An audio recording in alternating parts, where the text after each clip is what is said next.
এবছর শীতের শেষের দিকে আমি এই বিরিয়ানিটা বানিয়েছিলাম। আর আজ দেখো গরমকাল পেরিয়ে বর্ষাকাল আসতে শুরু হয়েছে, এতক্ষণ আমি এডিট করতে বসেছি।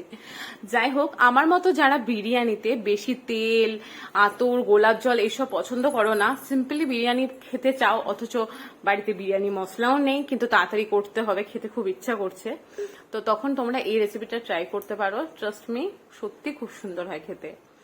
তো আর মাংসটাও খুব ভালোভাবে সেদ্ধ হয়।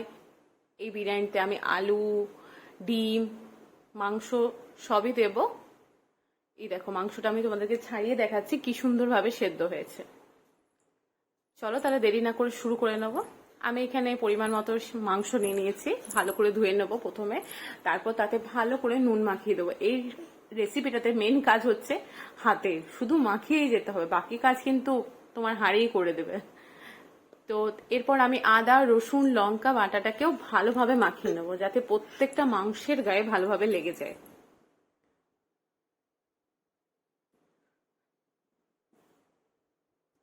দই, এখানে আমি 2 চামচ দই দিচ্ছি, পরে যদি লাগে তাহলে আরো দই দেব। তো প্রথমে একটু এই দই দিয়েই মেখে নিলাম, 2 চামচ দই দিয়ে, পরে যদি লাগে তখন আবার দেখে নেব। আর এখানে আমি বলে রাখি যে বিরিয়ানি মশলা আমি বাড়িতেই তৈরি করেছিলাম, বেশি কিছু না, বাড়িতে যত রকমের মশলা ছিল, গোটা গরম মশলা, আর এখানে প্রথমে পেঁয়াজের বেরেস্তাটা দিয়ে দিলাম।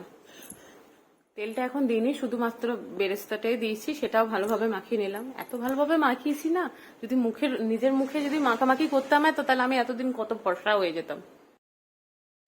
যাই হোক, এরপর আমি বিরিয়ানি মশলাটা দিয়ে দেবো। বিরিয়ানি মশলাতে বাড়িতে যত রকমের গোটা গরম মশলা থাকবে, গোটা বড় এলাচ, ছোট এলাচ, তেজপাতা, শুকনো লঙ্কা, গোটা জিরে, ধনে,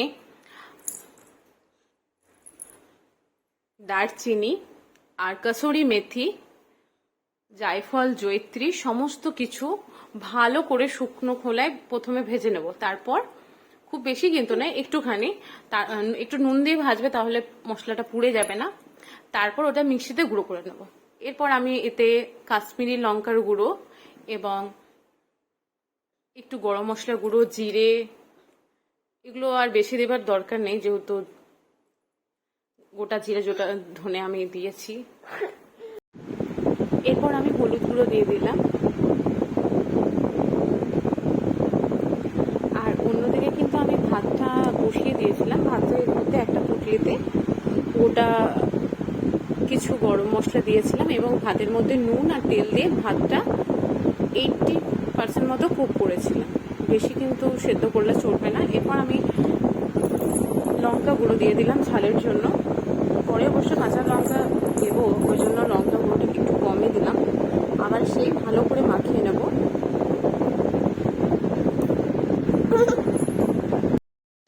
এরপর আমি আরো 2 চামচ দই দিয়ে দিলাম, আমার দইটা একটু কম মনে হচ্ছিল, এবং এটাকেও ভালোভাবে মাখিয়ে নেব। এই মাংসর ম্যারিনেশনটাকে যদি 1/2 ঘন্টা থেকে 20 মিনিট রাখা হয় তাহলে ভালো হবে, মাংসটা তাহলে ভালোভাবে ম্যারিনেট হবে। এরপর আমি ধনে পাতা, পুদিনা পাতা কুচি দিচ্ছি, এটাকেও ভালোভাবে মিশিয়ে নেব।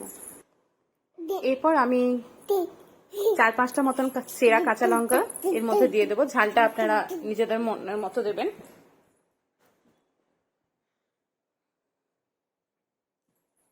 এরপর আমি বেরেস্তা ভেজেছিলাম ওই তেলটাও দিয়ে। অন্যদিকে আমার ভাতও মার ঝরিয়ে রাখা হয়ে গেছে এবং আমি ডিম, আলু এগুলোকে ভালো করে নুন হলুদ দিয়ে ভেজে রেখেছি। আর আমি এখানে একটু ফুলকপিও দিয়েছি। এবার তোমরা বলবে, আরে বাবা, বিরিয়ানিতে কি ফুলকপি দেয়? আসলে আমি ফুলকপি খেতে খুব ভালোবাসি, তো ওই জন্য আমার বর ফুলকপি ভেজে দিয়েছে। হ্যাঁ হ্যাঁ, রান্নাটা কিন্তু আমি হেল্পার, মেন রাঁধুনি কিন্তু আমার বর। তো যাই হোক, প্রথমে মাংসটা দেওয়ার পর ভাতটা দিয়ে, তারপর ফুলকপি আলুটা দিয়ে, তারপর ভাত দিয়ে, তারপর ডিমটা দেবো, কেন কি ফুলকপি আলুটা তো অত সেদ্ধ হবে না, ডিমটা তো সেদ্ধ আছে। এরপর এর মধ্যে বিরিয়ানি মশলা এবং ঘি দিয়ে দেবো। জানি তোমাদের মধ্যে প্রশ্ন হবে, বিরিয়ানিতে কি ফুলকপি দেয়? আমার বর জানে যে আমি ফুলকপি খেতে খুব ভালোবাসি, সেই জন্য ফুলকপি দিয়েছিল। ও অন্য কোনো ফুল আনুক আর না আনুক, আমার জন্য, আমি খেতে ভালোবাসি বলে ফুলকপি কিন্তু আনবেই। হ্যাঁ, এখন হয় না, শীতকালটা শেষ হয়ে যাচ্ছে বলে আরো বেশি ইয়ে হয়েছে। তো আঁচটাকে প্রথমে 5 মিনিট বেশি রাখার পর কম আঁচে রেখেছিলাম 20 থেকে 25 মিনিট। তারপর কিছুক্ষণ বন্ধ করার পর ভালোভাবে ঝাঁকিয়ে নিয়ে তারপর আমি প্লেটে ঢেলেছিলাম। দেখো কি সুন্দরভাবে ঝরঝরে হয়েছে। আর তখন আমি ক্যামেরাটা ঠিক করে ধরিনি, আমার ছেলে সেই মুহূর্তে ঘুমিয়েছিল, ওই জন্য তাড়াতাড়ি তাড়াতাড়ি করে করতে হবে বলে। আর আমি রায়তাও বানিয়েছিলাম, কিন্তু রায়তাতে বন্দিয়া দিইনি, শুধুমাত্র শসা, পেঁয়াজ, লঙ্কা। আর বলছি ছেলে ঘুমাচ্ছিল বলে তাড়াতাড়ি করতে হবে বলে স্যালাডটাও ভালো করে সাজাতে পারিনি। যাই হোক, রান্নাটা একবার তোমরা করে আমাকে বলো কেমন হয়েছে।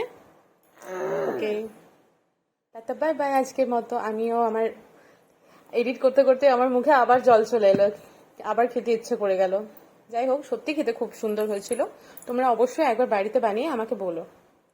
Bye bye.